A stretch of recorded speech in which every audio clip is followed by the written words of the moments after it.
मतलब गुरु ने अपने संकल्प की भी इज्जत नहीं रखी।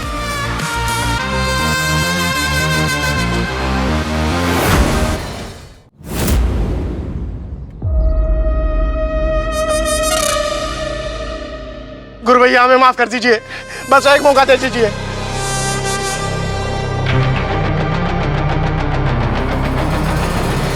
नहीं गुरु, तुम मेरे होते रूहानी का कोई नुकसान नहीं पहुंचा पाओगे।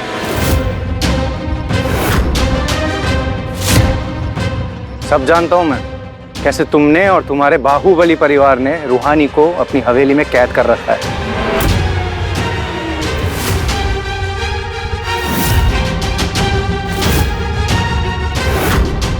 अरे तड़पती है वो बेचारी उस जेल में, वहां से बाहर आने के सपने देखती है। क्या बकवास कर रहे हो शेखर? हाँ नहीं रूहानी, बस बहुत झेल लिया तुमने, अब तुम्हें डरने की जरूरत नहीं है, मैं हूं तुम्हारे साथ।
आज भाभी की वजह से एक दिन की जीवन रेखा बढ़ गई है तुम्हारी, मगर अगर कल तक 10 करोड़ का इंतजाम नहीं किए ना तो नामो निशान मिटा देंगे, तुम्हारा बता रहे हैं। पूछे? जी सिकंदर भैया। लो कटो यहाँ से। और तुम ससुर बेशरम पीटा गामा, कसम से इतनी लात खाकर जानवर भी पलट के नहीं देखता, और तुम अभी भी सुल्तानपुर में टिके हुए हो। ओ प्लीज, तुम जैसे गंवारों से तो मैं बात भी नहीं करता। वो तो ये रूहानी का फोन मेरे पास रह गया था, वो गुरु से खींचकर जबरदस्ती ले गया, इसलिए मैं दे नहीं पाया। भाभी का फोन तेरे पास क्या कर रहा है बे? और सुनो, हम गंवारों का कोई भरोसा नहीं होता, सिर्फ चुपचाप अपने 2 पैरों पे निकल लो, नहीं तो 4 कंधों पे जाना पड़ेगा, समझे?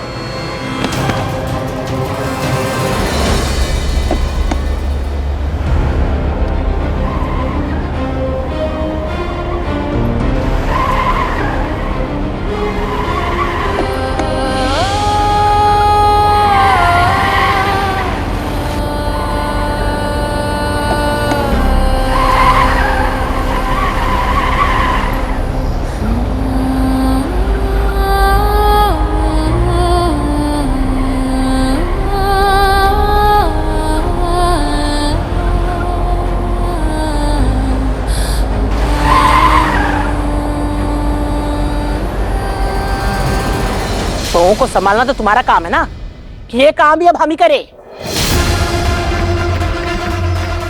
कमाल की बात है ना कुसुम जी, घर की बहू लापता है और घर की किसी लेडीज को पता नहीं, लेकिन हमें पता है पापा।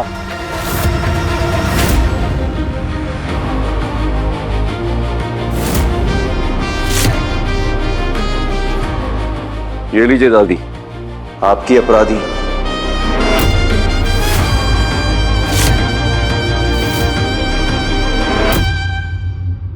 अपराधी? मैंने क्या किया? तुम्हें पता भी है कि बात क्या है? ऑनलाइन क्लास ले रही थी मैं, तुम्हारी मामी मुझसे टकराई और मेरा मोबाइल गिर के टूट गया। किसी ने मेरी मदद नहीं की, इसलिए मैं खुद ही मोबाइल लेने चली गई। दादी, आपके सामने तो मेरा फोन गिरा था। लेकिन आपने भी मुंह फेर लिया। बंटी भैया से मदद लेनी चाहिए, तूने भी आपने अपने साथ बिठा लिया। इम्पोर्टेंट क्लास थी, एग्जाम में आने वाला टॉपिक था, उसे मिस नहीं कर सकती थी मैं। क्या करती, घर के सारे नौकर बिजी थे, यहाँ तक कि सिक्योरिटी गार्ड तक नहीं था।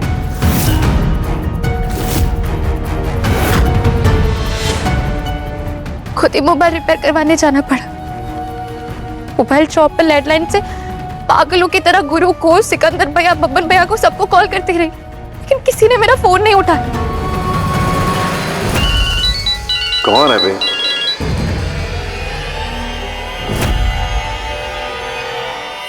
अगर खुद को हेल्प ना मिलने पर खुद की हेल्प करना अपराध है तो ठीक है, हूं मैं अपराधी।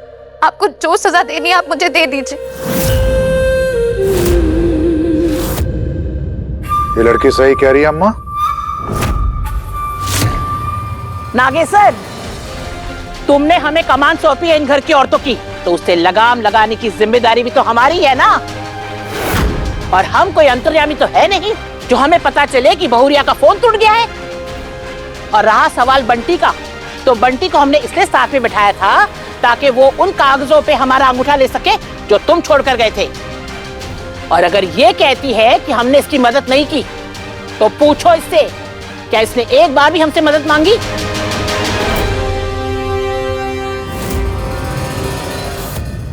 अरे डूबता हुआ इंसान तो 100 बार हाथ पैर मारता है खुद को बचाने के लिए, पर इसने तो हमसे एक बार भी नहीं मदद मांगी। क्यों? मुंह में दही जमा कर बैठी थी क्या?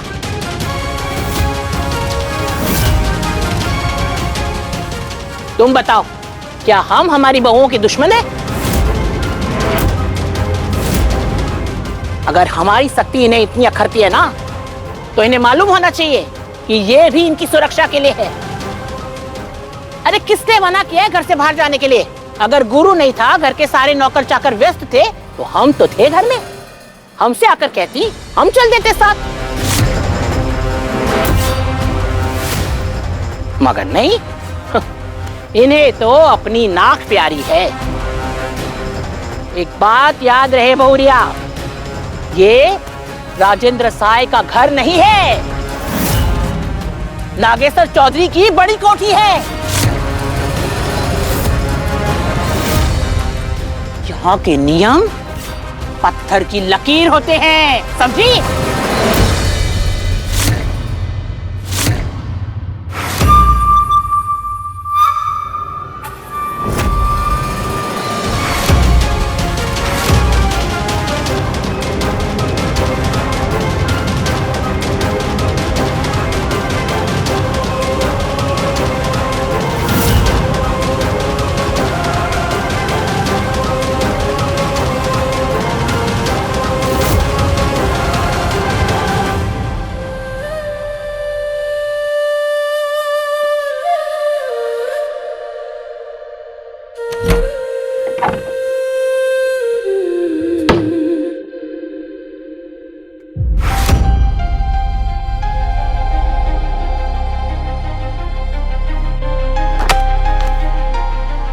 जबरदस्ती का ही सही, पर रिश्ता तो है ना हमारे बीच में।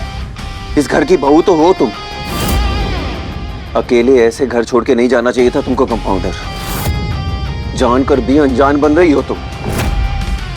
अरे हमारा इंतजार कर लेती, 2 गाड़ी आगे 3 गाड़ी पीछे लगाकर पूरी प्रोटेक्शन देकर तुम्हें दुकान पर लेकर जाते। तुम्हारे लिए तुम्हारी उसूल, तुम्हारी जिद प्यारी है ना। कैसे रखेंगे ऐसे तुम्हारा ख्याल हम? अरे फोन टूट गया था तुम्हारा तो हमें बताती। घर पे 4-4 लैपटॉप, इतने सारे फोन पड़े हैं। पर नहीं, तुम्हें तो इस घर का अनाज ही गवारा नहीं है, तो लैपटॉप क्या इस्तेमाल करोगी? कोई नहीं था घर पे, सारे नौकरों को काम पर लगा दिया था। और ये चीज ना मैं ऑलरेडी बता चुकी हूँ। अरे तुम वो पूछो ना जो तुम एक्चुअली पूछना चाहते हो।